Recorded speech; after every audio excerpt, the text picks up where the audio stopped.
Mummy, आज फिर आलू की सब्जी?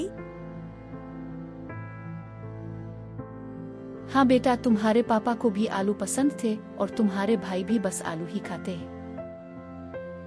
जी हाँ, हमें तो आलू की सब्जी ही चाहिए।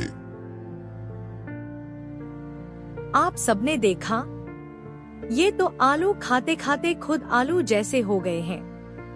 हमें कोई जादुई तरीका सोचना होगा। अब शर्त ये है कि रोजाना यही बाल्टी भर सब्जी खानी होगी, वरना वही खाना मिलेगा जो हम बनाएंगे। हाँ हाँ हाँ, हमें तो आलू से मोहब्बत है, हम पूरी बाल्टी खा लेंगे। देखा, अब आलू अच्छे नहीं लग रहे ना? यही तो मैं कहती थी, एक ही चीज बार बार खाओगे तो मजा खत्म हो जाता है। नहीं मम्मी, हमें नूडल्स चाहिए। मुझे पिज्जा खाना है, आलू नहीं। बस करो, अब हमसे और आलू नहीं खाए जाते। हम तो करेला भी खा लेंगे लेकिन आलू नहीं। देखा, अब आलू अच्छे नहीं लग रहे ना?